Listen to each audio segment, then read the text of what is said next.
Malgré tous les défis déjà relevés et tous les lieux déjà arpentés, nous sommes encore loin de connaître les limites d'Azeroth.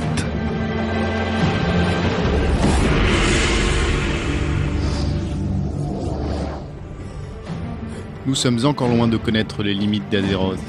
Cela n'a jamais été aussi vérace que depuis l'annonce de la 4e extension de World of Warcraft lors de la dernière BlizzCon. Si l'on ne connaît toujours pas la date de sortie de Mists of Pandaria, l'événement nous aura tout de même permis de rencontrer l'un des producteurs du jeu pour étancher notre soif d'informations sur l'extension la plus originale de ce MMO. So we have the new race, the Pandaren.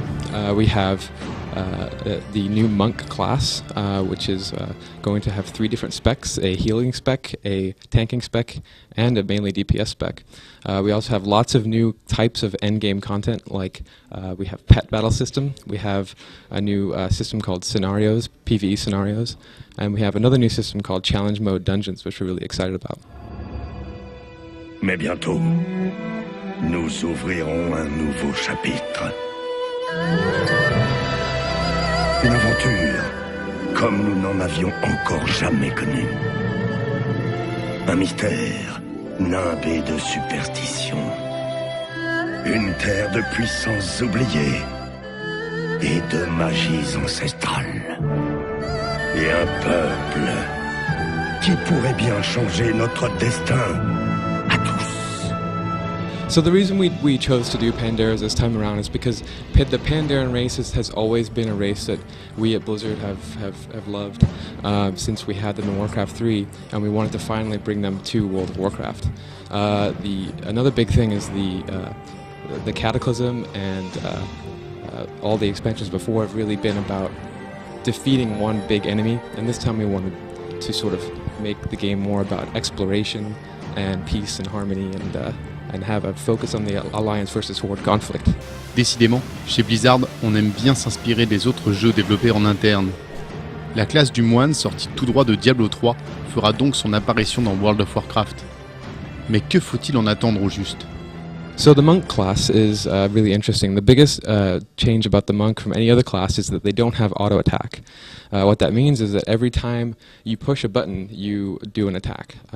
You won't automatically attack your enemy as a monk. And the reason we did that is because we wanted the monk to really feel like sort of like a fighting game, like it was really martial arts based. Like we want it to be, whenever you push a button, you do an attack. So like I said before, the monk will have 3 specs, a healing spec, a tanking spec, and a melee DPS spec. Et ce fameux mode challenge pour les donjons, de quoi s'agit-il ? The new challenge mode dungeon system is really cool. Basically what we're doing is we're bringing back into the game the idea of timed dungeon runs.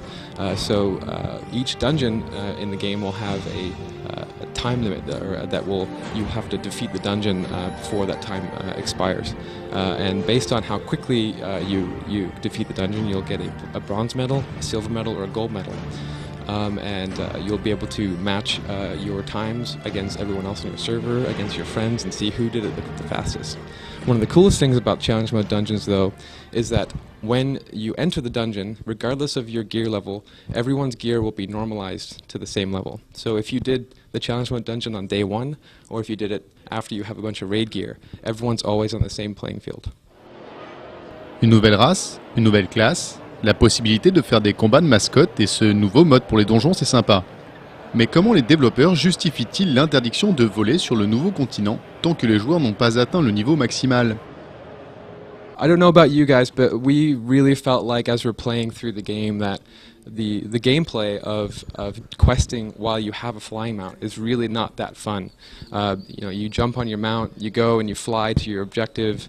You either kill a monster to for your quest, or you pick up an item, then you immediately get back on your mount, you fly to the next one, and we just didn't feel like that was a fun process. So we really feel like what makes World of Warcraft questing fun is sort of traversing through the world on the ground and having to navigate through enemies on the ground and sort of fight your way to your objective. And so we wanted to make sure that we gave players that kind of gameplay. Voilà, vous en savez désormais autant que nous sur Mists of Pandaria, la prochaine extension de World of Warcraft. En attendant l'annonce d'une date de sortie, nous allons nous replonger sans perdre un instant dans la magie du monde d'Azeroth, où un dragon attend de prendre sa raclée.